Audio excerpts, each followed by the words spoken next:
So, Matt, we are moving and shaking on this house of ours. They are sheetrocking. They should be sheetrocked by the end of this week, which Monty thinks will be in our house by like February, which I've had in my brain is like May. So that's a little bit of pressure. I mean, like it's happy pressure, but at the same time, it's like, oh my gosh, got to get things done. I had to pick paint colors, Matt. Yeah, I knew you were thinking about paint colors a while back, but first of all, so Monty thinks you're going to be in there by February? What about the builder themselves? They're not saying anything because they don't want to say something and then us hold them to it. So they're not want to under promise, over deliver. I about messed that up again. Yeah. So they're just moving a lot faster than we thought. Now, winter's not really here yet, but they are moving so fast on our house. And now the house next to us, they have a basement. They have walls. They don't have a garage yet, but they are really moving on the house next door to us. And so Monty thinks that we're going to be in a whole lot sooner. I've been putting off picking paints until like the very last minute for them to say, we need those paints. And they said that last Thursday. So I had to give them paints over the weekend. How'd that go? It was very stressful. It was very stressful because I know that paint on the inside is not permanent, but you don't want to go into something and hate it. You know what I mean? Well, the paint on the outside isn't really permanent either. Or are you doing some kind of siding or? No, it's wood. It's not permanent, but I just don't see us like. Yeah, it's more of a commitment, painting the outside of your house. Yes. Okay. Yes. So we went with Gibraltar on the outside. Okay. That's a gray, I assume? Yes, it's a gray. Okay. It's got a little tinge of blue in it, but it's not super blue. Okay, yeah. Yeah.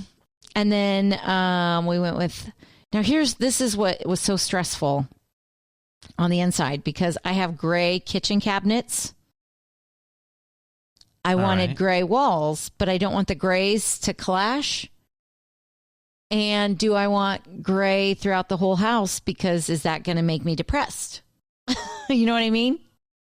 Right. Every room is gray. A gray Seattle day inside your home at all times. Oh my gosh! So Seattle was one of the colors that I loved, but they didn't have it anymore. Yeah, Seattle is actually a color that I loved. That it was a special line, and they don't have anymore. But I went with Repose Gray, which is gray. They're all grays, Matt. Repose Gray. Right. All these people who I've talked to who've I have a handful of friends who've either built a house or redone their house in the last 10 years. So nothing fresh, but they knew all these colors. Like, oh, did you look at this gray? Did you look at this gray? I'm like, how do you know these things? It's all the same brand of paint or something? Sherwin-Williams. Yep. Right. Yep. Gotcha. Yep. So, and they have an app that you can look at different rooms with the colors that you're choosing, but you can't, on the app, you can't put your house in there or your project. Online, you can do it, but then it's kind of like a paint program, I guess, where you've got the little bucket and you're picking the color and you're dropping it. Yeah. Basically like an online Photoshop for your house kind of deal. Yes. So we picked the colors. We are committed. Now we wait. I think everything is done. Oh, Matt, the biggest issue right now that we had to talk about for at least an hour and a half last night was toilets. Toilets. Okay. Now, I never thought I would talk about toilets as much as we did, but apparently the builders' toilets are very short and they are very narrow. So we're going to upgrade toilets. Are you going to get one with a bidet built in? No, but I did see one in a catalog. It's only $200 that you can add it to your already existing toilet. Yeah, you should do that. Yeah. Do it, Kate. Yeah? Be a great conversation piece, if nothing else, you know? I know. You guys want to use our bidet? Come over and use our bidet, you guys. Yeah, you could have a bidet party. A bidet party. Yeah. Gross. For anyone not familiar, a bidet replaces the toilet paper. Well, do you still do a toilet paper thing at the end or something to make sure things are dry? No? I don't know. I've never used one. I think some of them have like a hairdryer kind of thing built into them. I mean, when people are out of toilet paper, get your hairdryer out, right? Yeah, if there's a run on toilet paper again, you're like, hey, guess what? I've got a bidet. See? I would be very tempted to do it. I've thought about retrofitting my current setup with a bidet, but really? No. Yeah, I've never used one, but the arguments all seem to make sense as to why you'd be better off with that than with toilet paper. Well, the French love it. Yeah, all over the world, except here. Except here. Yeah, I know it's big in Japan. A friend of mine went to Japan and shared the photo of the instructions on how to do it. You should have seen the stick people. It's pretty funny. I was going to say, is it all stick people or is it... Funny stick people and Japanese writing. But you can tell what you're supposed to do based on the stick people. Okay, good. But no bidet, huh? No, I don't think so. Just a seat for a wider rear end. For a wider rear end, yes. But, you know, one of the things that we opted not to do that shocked our realtor was we didn't go with a toilet paper holder.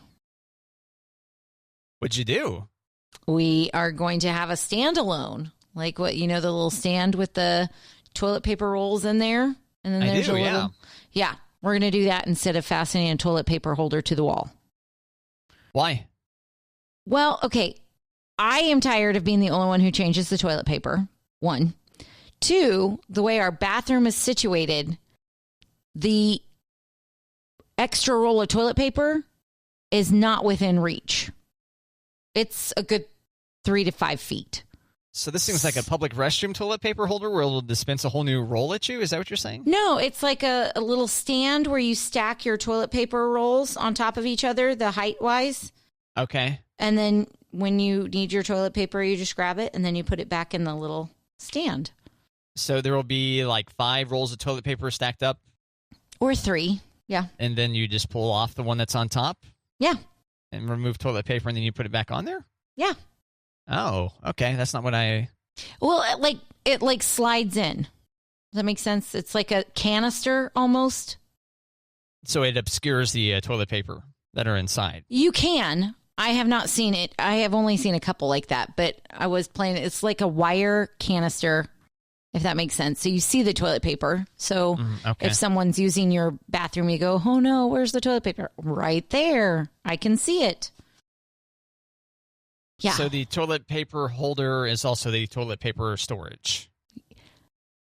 Display, yeah. Yeah, because I'm still going to have toilet paper under the sink or, you know. You're not going to buy 3 rolls of toilet paper at a time. Correct. I'm not even sure if you can buy a 3-pack. I know, right? Yeah, that's an opportunity there for somebody. There you go. Maybe not much of one, but it's an opportunity. There you go. So that's house stuff lately. Oh, that's pretty thrilling. Toilets and paints. Toilets and paint. Now, can gray really clash? You mentioned not wanting to have gray paint indoors, but then you want to make sure that the gray paint matched the gray cabinets because you didn't want those grays to clash. I didn't realize gray could clash with itself. It can even if clash. It's a different shade. But we're not matching because we still want the gray cabinets to kind of stand out. Right. Yeah, you don't want them invisible. Yeah, so we're not matching. We just don't want to clash. So I would never guess that you could have clashed gray with itself. Matt, there's so many grays right now with like browns in them. It's a whole new thing called greige. Oh, yeah. Okay. So you've got the gray with beige in there. Yeah, we steered away from that. But okay, I'm more familiar with the gray and then, like the bluish gray. Right. Yeah. So. Oh, man. Well, this is thrilling. Have you talked to any of the neighbors recently? Like, come on, Matt. Pull them out. Kevin and Valerie. I have not seen Kevin and Valerie in a while. I have talked to Chad and Anna. Yes, I talked to Anna yesterday, actually. And she was saying, about Jean and... You're there. You can get it. Come on. Jean and... Jean is it's an older couple. But Gene's wife's name is not an old person's name, really. Correct. Come on, Matt. Tip of your tongue. You got us. It's is it Anna? No. Or no. Chad and Anna. Yeah. Kevin and Valerie. Yeah. Gene and Melissa. No, that's not it. I guess I don't know it. Kim. Kimberly? Kim. No. Kim? Gene and Kim? Gene and Kim. Darn it. So close, Matt. It's been a while since we've quizzed me on your neighbors' names. On my neighbors. So I know. that was pretty good. Damn it. I think Monty's a little nervous about the neighbors that we haven't met, the neighbors that are living next to us. The whole neighbors? The whole neighbors. Okay. Yeah, he said, are you nervous about the neighbors next to us? And I said, not really. And I think what's giving me relaxation or not stress is that there's the garage is kind of separating us. Like our garage is next to their garage. So if there's any kind of, I don't know. Domestic dispute. Exactly. They won't hear us and we won't hear them. Okay. Yeah. Yeah. By domestic dispute, I mean like, I heard their shoes everywhere. Okay. Yeah. Yes. Thanks for clearing that up, especially after I was laughing Not about like it. Monty and I. Like mommy losing her mind. Mommy? Yeah, like me losing my mind. You know, when you say it nicely, Matt, I don't know if you remember this as a child. Your mom would say it nicely the first 5 times. And on the 6th time, it's not so nice. I bet your mom wasn't like that, though. Listen here, you little mother pig. Whoa. Like that? No. I mean, not like that. Oh, all right. No. Yeah, good. Yeah, you got the garage is that. I wonder, is there something to that? Is that a deliberate move? Is there some kind of... I don't know. I know that our garage had to be where it is because we're a corner lot. Like they had to do it that way. But I don't know if the other neighbors got to choose if they want their garage on that side. Gotcha. Or if it's just because that's the way the model is. I don't know. All right, well, that's a big house update, Kate. So the builder's not promising anything. At last check, they say April or May, but Monty's feeling like at this clip, they're going to be potentially done in February. Yeah. So latest house update. Exciting news, Kate. Oh, exciting. Do you have any wiggle room to get out of is your lease with your apartment? I don't know. I know that they have changed managers like at least 6 times in 6 months. And so the higher up that I've talked to lately, she has been super, super nice and has finagled some things for us. So I'm hoping that she'll let me finagle out of the lease a little early, but I don't know that for sure. How long's your lease? May. Oh, okay. So you timed it because up. the builder was saying April, and because everything took so long to get started, I thought, I'm not going to believe anything they say. So we'll do May just in case. Yeah. I don't want to be trying to live in a hotel for a month. No. Oh my gosh, no. And my aunt and uncle have offered if we needed to live in their basement temporarily like we did last year, which was really super nice of them. But we were there for 2 weeks, and I think on day 13, we probably were like, we need out of your basement. So you were just so claustrophobic down there together, or what? No, just like we need to not be on top of each other in a basement versus like we need a little bit more space. And I felt really bad. Like, you know, when you've got company and you can't really like air out the things you need to air out with your family because other people are there, and you're just like, yeah, this is great. No, this is awesome. Like, sure, you're trying to maintain some kind of etiquette, some kind of aura of perfection of the family. It's like, we can't have this conversation in front of people who know us and change their opinion of us. Aura of perfection. That is absolutely right. Fully knowing that we're not perfect, fully knowing that they know that we're not perfect, but at the same time, like, we're in someone else's house. We need to like not lose our marbles. You know what I mean? Yes. Marbles replacing another word. I understand. Well, and it's vice versa too, right? Your uncle, is that what you said? My aunt and uncle, yeah. So they want to be able to be real also. Right. And they don't want it to turn into the real world where people stop being polite. Well, people stop being polite. Yeah. Start getting real. Right. Ugh. Do you ever watch those, Matt? Early on, I feel like maybe we've talked about the real world before because I watched like the Real World San Francisco with Puck and Pedro. Right. But not too many other ones. Okay. So it's like they're never going to top this season. What are you talking about? What are you talking about? On they MTV tried. Back in the day. They definitely tried to top that season with like 18 more seasons. Kate, are you doing a cookie exchange? I am not doing a cookie exchange. Okay, I ran into this article, how to turn your annual cookie swap into a long-distance virtual party. Oh, yeah? And so I was looking this over. So first, there's some obvious things like, oh, yeah, you use Zoom, right? Right. And they're like, you're going to want a couple of ringleaders. You're not going to want everyone doing all their own thing. You're going to want somebody to be like the clear host or whatever of this cookie party. And then an important note they have is you want to be cooking a more durable cookie. Okay. So if your recipe, if your best cookie, if your trademark cookie is something that crumbles real easy, it's not going to go through the mail very well. No. I just shipped cookies last week, though. Did you really? I did. What was the occasion? I shipped some sugar cookies, and I had them wrapped really tightly in saran wrap, and then parchment paper, and then bubble wrap, and then I put them in the back, and some tissue paper in the box. What was the occasion? Oh, Matt, this is going to be outing myself, but my aunt made sugar cookies for my family, and I forgot them. So I A, didn't tell my aunt that I forgot them, and B, told my siblings that I would ship the cookies to them, so I shipped them cookies. So your aunt gave you sugar cookies that you were supposed to distribute to your siblings. Yep. And it's you forgot them somewhere. Yep. And then instead you made new cookies. Did you lie that they were your aunt's cookies? Or no, I didn't make new cookies. They were still in the fridge, so I knew they were still good. I see. So I shipped my aunt's cookies a couple days late.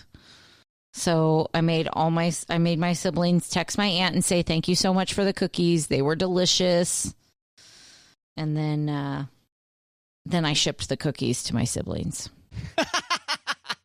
Fantastic. Yeah. Did you think about just saying, hey, tell her how great the cookies were, and then I'm just going to keep them?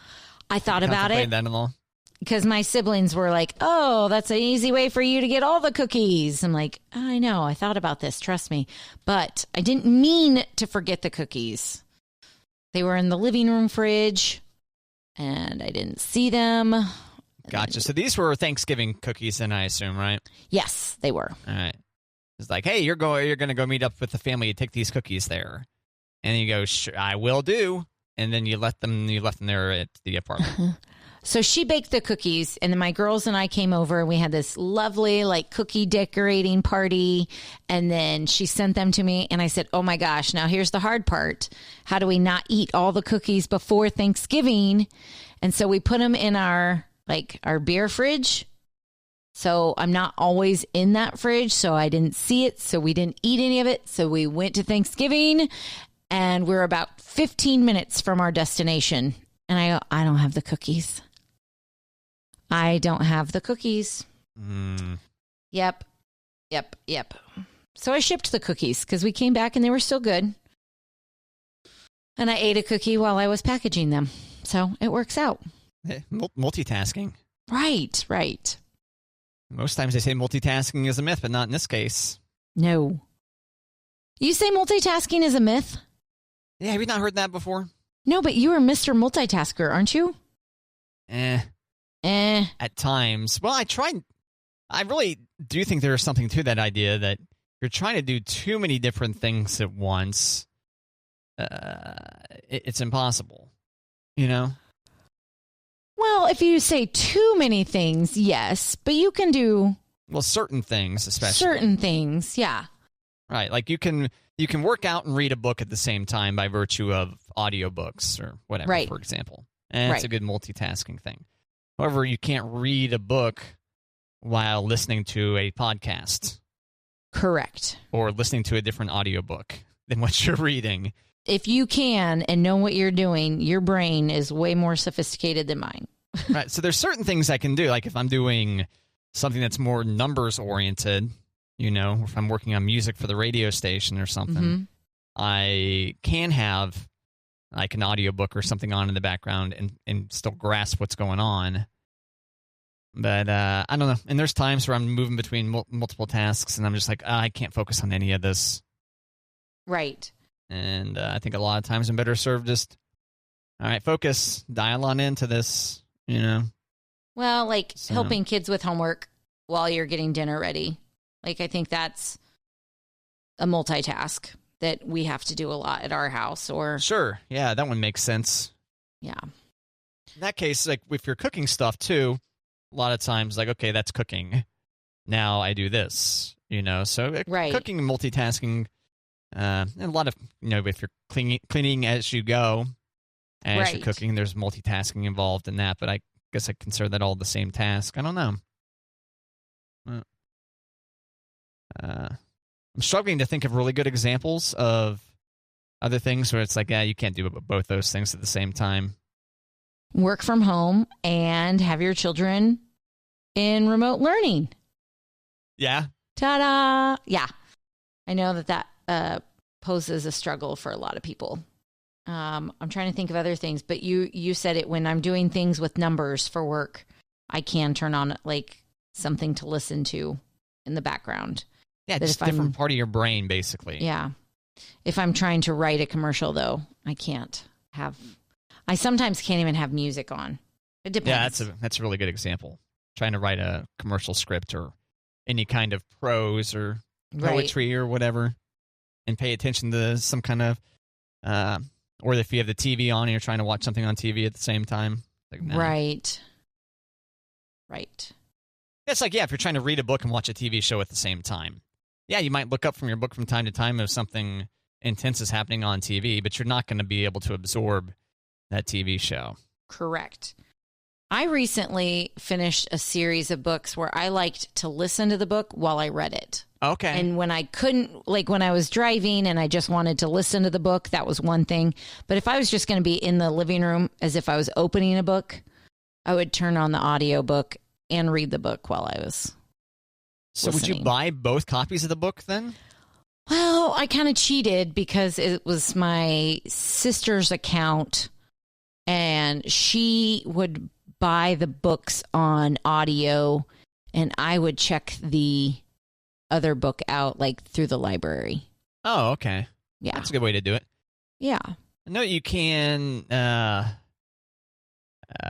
know this goes against my, I try not to use Amazon advice, but through Amazon, they own Audible.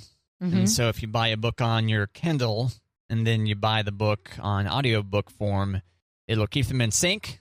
So you can go back and forth between listening in the car and then reading. Yeah. I don't think I knew that. We do Audible quite a bit in our house. And we like to listen to books in our house. Yeah, I have a really big library of audiobooks that are all through Audible. Kind of on a pause now. I feel like podcasts have kind of filled that particular space for me, but books on tape, great way to listen, yeah. Absolutely. Back in my day, you would get a book on a tape. Like 19 tapes. Yeah, a lot of tapes. There were a lot of tapes. Totally. How's it going over there? So far, so good. We missed one meeting. I thought it was at 12:30. It was at 12, but it was okay. It was just prayer and where they read Harry Potter out loud. So, and they do a decade of the Rosary. So, if we were going to miss one, that's one to miss. Except for Elliot is not happy because she missed Harry Potter. was going to say, isn't that some kind of blasphemy to be doing so close to the rosary / prayer time or whatever? I don't know. I don't watch that stuff. I don't read Harry Potter. I think there's people who get that fired up about it, but not at our school. Okay. I found a guy who went for a walk after he got in a fight with his wife. So he went for a walk and he ended up being found over a week later because he walked 280 miles. And I don't know what the fight was about, but when you go for a walk and you keep on walking for more than a week, and this was in Italy, so because he broke coronavirus curfew, he also got fined over $500 for breaking coronavirus curfew. How old of a guy was this? 48. Okay, so not quite silver alert age yet. I thought maybe someone just wandered. Huh. Yeah. So, I mean, that must have been one heck of a fight to just keep on walking and walking and walking. And instead of coming back, 280 miles. And the reports say that he was just a little tired, but otherwise fine. I mean, that must be one hell of a fight. It's like a Forrest Gump kind of deal. He just goes nonstop for that long. I don't understand. I don't either, but I want to know what the fight was about. Any guesses? It's the Italian couple. It was probably because his meatball was too spicy. That's what I was hoping you'd go somewhere offensive with it. That's great. Totally wrong. Yeah. No, I don't know. Kate. But I mean, when you get into an argument with someone, I don't think I've ever thought I'm going to go walk for over a week. I could drive for over a week, but walk? Meh. Yeah, it's a long distance to walk. Yeah. But driving, you got to stop to get gas. Right. And the way that you floor it, you'd really be using up the gas. Twice a day getting fuel. Yeah. Yeah. Well, okay. Yep. I mean, I have more follow-up questions. What was the fight about? Must have been really bad. I think your guess about his meatball being... What was the complaint? His meatball wasn't spicy enough? What was it? Too spicy. This is a spicy meatball. Yeah. Are you worried at all that maybe your... what's it called? Impression is terribly racist? Yes. Okay. Yes. Just making sure. Is that where you were going with that? I just say something about Italian stereotypes, but yeah, that covers it. Oh, totally. That covers it. Yeah. There's the top good / bad gifts, which I think you put this in here. Yes. And I think this is hysterical. I mean, there's going to be surveys about this stuff, but Omaha Steaks is the one that put on the survey. And they found that the average American will spend $323 on holiday gifts this year for 6 different people. I'm thinking, $323 on 6 people? You must like those 6 people a lot. Yeah. I'm not spending $50 per person, but... you're probably spending more than that for your kids, right? I don't know yet. Maybe for Monty, we haven't too? decided. I have no idea, okay. Matt. This year is so weird. I just don't know what to do. So I haven't done anything yet. But according to the survey, I give the worst gifts. 2 of my go-tos are in the top 3 of worst gifts. Okay, so I'm looking at this list now. Scented candles? Scented candles. It's a go-to for me. Body care products? Body care products and picture frames are number 1. So I'm going to give you a scented candle, maybe some hand lotion, and a picture frame with you and me in it. That's like a go-to gift for me. And these are go-to gifts? Yes, I love those gifts. To give. Okay. To give, yeah. So, but you would never want to receive them, thus proving their point. No, I was just pointing out that I give these all the time, and this survey is by Vistaprint, and these are the most hated Christmas gifts to receive. And the others are beauty gift sets and box of chocolates. Yeah. No one wants that? I mean, is there any thought that goes into those when they've got those gift sets? They're already, okay, this is pretty packaging. This looks nice. There you go. So you think it's kind of a thoughtless gift? I think so. I put thought into who's getting a scented candle. Yeah, and what particular scent would match their essence? Right. And if I know that the people that I would give candles to, Matt, though, are people that I kind of know their smells. Like I would never give, I would never give one of my friends who can't stand vanilla, I'd never give her something sweet. Like sugar cookies or apple pie or something like that. I stay in the citrus range. I was just making sure it wasn't I have this friend who smells like baloney. And what really complements that nicely is some kind of citrus. Right. Is a lemon candle to go with her baloney aura. Oh, good old baloney. We did bologna sandwiches the other day. I say we did bologna sandwiches. I made bologna sandwiches for Monty and Elliot the other day. Okay. It took me back to my childhood. Oh, why'd you do that? Because they wanted bologna sandwiches. So I made them bologna sandwiches. And it made me remember when I would eat bologna sandwiches when I was a kid with my dad. Maybe they misbehaved. You're right. You would think. And you punish them with bologna sandwiches. You were mouthy, so now you get bologna. So you have bologna on hand? Not always, but when Monty's gone for the week, sometimes he'll take a package of bologna with him to make sandwiches to eat in the hotel. It makes me feel really sad for him. Yeah. But if he didn't like it, he wouldn't buy it. So you're like, okay, Monty's going out of town, so I need to make sure I get some bologna. No, he buys his own bologna. How about that? And then you get the leftover bologna? Yeah, Elliot does. I don't get it. But we have it here. For God's sakes, could you imagine him going through a package of bologna in a week? How much is in a package? I don't know. Like, you don't go to the deli counter and get bologna sliced, right? It comes in a sealed at the factory. Right. He has done deli bologna before. Deli bologna. Yes. So you know it's the good stuff. You know, I was supposed to see deli bologna at Liberty Hall in Lawrence tonight, but their tour got canceled due to COVID-19. Oh, deli bologna. Deli bologna. Okay. Wow, how fascinating. What does Monty take on his bologna sandwich? Some mayonnaise? Some mayonnaise and a Colby Jack slice of cheese. And they both had lettuce on theirs. Oh, fancy. Now, see, when I was a kid, it was lettuce, tomato, mayonnaise, and bologna. Hold the cheese. A little bit of salt, a little bit of pepper. No cheese. Yeah.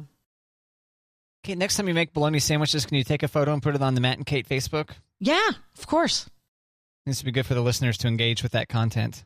Sure, so they can judge me all they want that I give my child bologna. Tell you the one about the guy that bought a bunch of bologna on sale and then put it in his deep freeze. I think you've mentioned it before, but I think you should really dive into that one. I don't think I'm not sure if I shared it with you just one-on-one or on the air or not, but a quick recap. That there was bologna on sale, and so this friend of mine was like, okay, what I'll do is I'll buy up a ton of bologna, and then he put it in his deep freeze, and then he had to throw a bunch of it out because it got freezer burn. That's the opener for deli bologna is freezer burn bologna, right? Freezer burn bologna, that's an epic crowd right there. You gotta beware the mosh pit. So one would think that bologna would keep in the freezer, right? I thought the whole point of bologna is it could keep at room temperature until end times, not to be confused with after times. End times. Oh. Did you not eat bologna when you were a kid? You probably weren't poor. I'm sure I had bologna from time to time when I was a kid. It's more of a like peanut butter or honey kind of kid, and I don't think peanut butter is especially like a wealthy person food item, right? No. Honey is, though. As soon as you said honey, I said, oh, he's got to have honey. Or grape jelly, one of those two. I'm just kidding. Yeah. Didn't like strawberry too much as a kid. I think I did bologna because my dad was doing bologna. I don't know. Like he would come home for lunch and we would watch like the I Love Lucy show or Dick Van Dyke because it was on over like the 11 o'clock in the noon hour. So we'd watch an episode or two and he'd go back to work and we'd go back to playing. Search for bologna on Google. Oh, no. And Did you know it's a commune in France? The island of Corsica. Pronounced Baloney? Probably not. I wanted the food item. Let's see. Then you have to put in its first name and its last name. Baloney sausage. OSCAR. No, baloney. Baloney has a last name. So there's dictionary.com. What's the difference between baloney and baloney? Baloney spelled Baloney, and baloney spelled Bologna. And baloney is like, hey, full of baloney, or that's a bunch of baloney with the EY. And then second option on the Google results is Urban Dictionary's result. Uh-oh. Yeah, let me click on that. Let's see. Used by people who don't swear, usually kids. You're full of baloney. Oh. Well, that's kind of a letdown because Urban Dictionary to me is always like, oh, you don't know what you're going to get. It's going to be pretty dicey. Yeah, I thought it was going to be some kind of genitalia reference or something. I don't know. I was going to say sausage reference, but...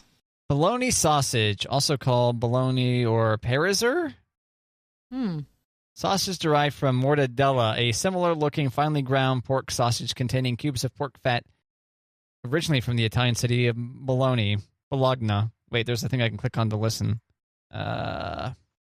Bologna.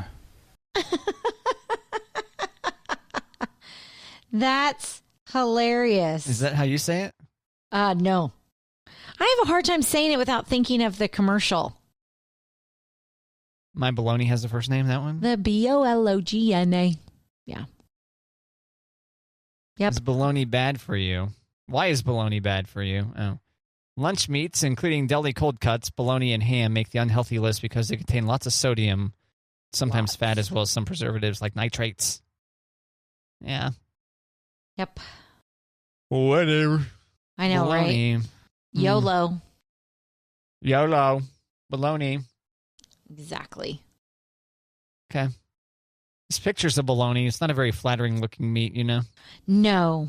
And every time I take like the little red string off the meat, I'm like, ugh, I don't know about this stuff. But I turned out okay. And Monty's great. So here you go, Elliot. Here's some bologna. Here you go. I'm not giving out bologna for Christmas gifts this year. How about that? Oh, there you go. Chocolate covered bologna. Oh. White chocolate bologna.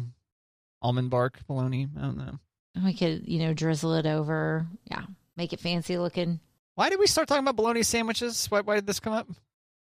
I don't know. I made bologna sandwiches the other day, but I don't know why we started talking about bologna. You could drizzle it with mayo, and people was like, is that white chocolate? No, it's mayo. Ugh. Never mind. Do you know what the top gifts are according to the survey, though, Matt? So this is the Omaha Steaks survey? This is the Omaha Steaks survey. Number 4 are household items. Like a mop? I don't know. Is it like the as seen on TV items? Like, there's got to be a better way. Rompo Peel Food Dehydrator? Set it and forget it. George Foreman Grill? Yeah. I don't know. Household items. Huh. Household items is number 4. Number 3, fashion accessories. So I would go with like a purse, maybe a scarf for fashion accessories. Okay, yeah. Maybe a pair of earrings. Number 2, clothing, which I think is a dicey gift unless you really know this person's size. I think clothing is a risky gift. Right. When we talked about a similar list before, we had discussed, you don't know if you're going to get the size correct. You might get the size too large. Do you know the person's style and all that stuff? Right. Yeah. But number 1 gift this year, gift card. 51%. Yep. Yeah, it's such a boring gift, but why isn't it's so boring? Why isn't cash just listed on here? Why don't we just give cash? I don't know. I think I would opt for a gift card before I give somebody cash. You would do a gift card before cash? Is that what you're saying? Yeah. I would pick a gift card for someone versus just, here's $50. Just because at that point it shows that you have some kind of idea of what it is they might be into? Maybe Because especially with sometimes when you give the gift, you don't want the person, you want the person to spend it on themselves. You want the person to get something nice for them, whereas cash might be a 12-pack or just go in the bank. Scratcher tickets, or I'm at the gas station and I've got this cash in my pocket. I might as well fill my car up. I don't know. Right, yeah. Where you intend to say, I really want to give you something nice that you want, that you pick yourself. And if that person wants a tank of gas, well, then that person wants a tank of gas. So cash it is. Cash it is. Yeah, cash isn't on the list, Matt. Or other.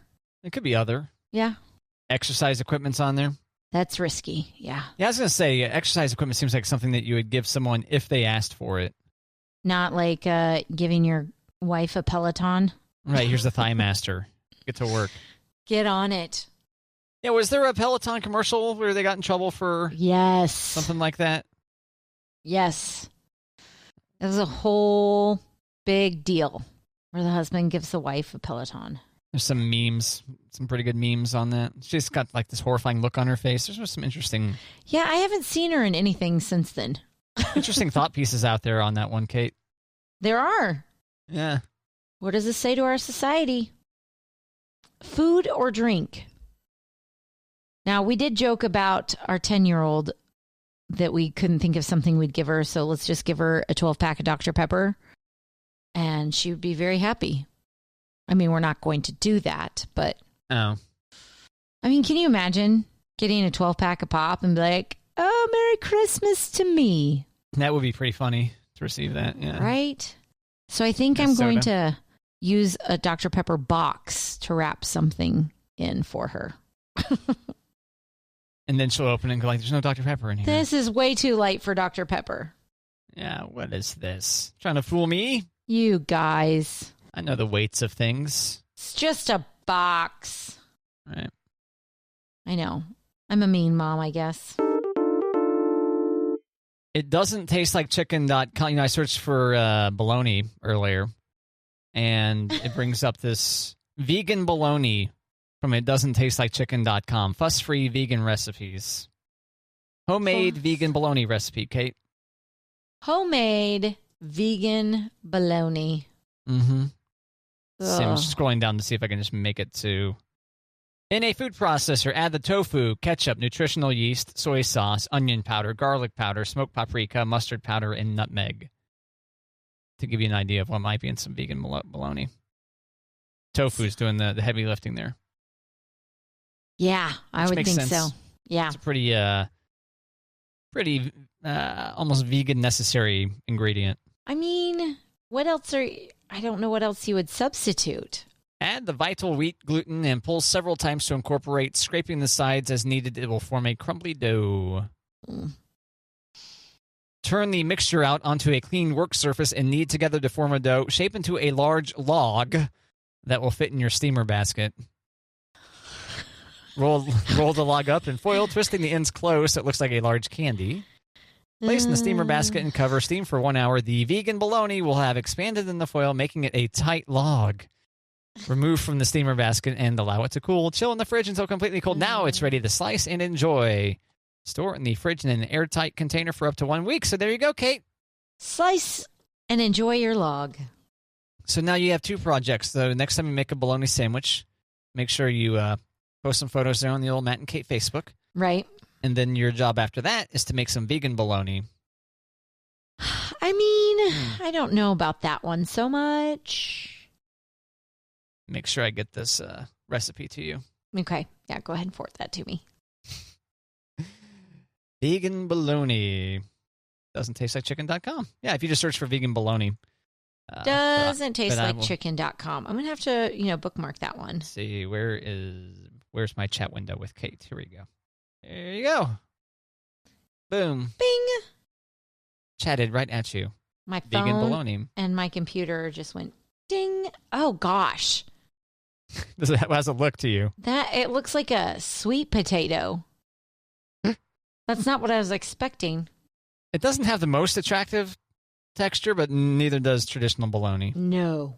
No, I like to wash my hands as soon as I'm done because I don't like the remnants of bologna. Right. Mom, can you make me a bologna sandwich? I guess I haven't showered yet today. Yeah, I'll go ahead and do that, and then I'll go shower. Oh, my gosh. That does look weird. It's vegan, Kate. On the outside, it kind of looks like bread. Yeah. From the cookbook, fuss-free vegan.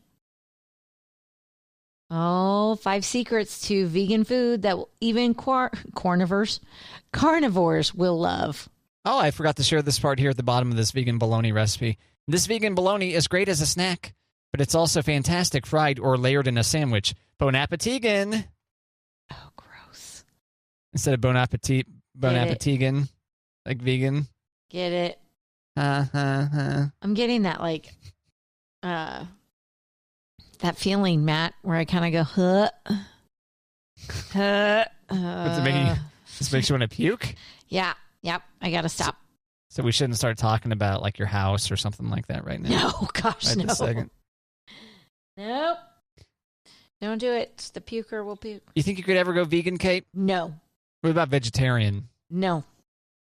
Because vegan is a lot harder than vegetarian. You can eat a lot of things as a vegetarian. Love the meat. Yeah, the side of beef that you go through each month or whatever the frequency is pretty impressive. And we did a bunch of chicken, and so I've got a bunch of chicken in my fridge that I need to eat this week. And the number of farm animals that Kate leaves in her wake each month is quite striking. It's for the farmers. We do a lot of eggs, too. Yeah. Keeping the farmers employed. Yes.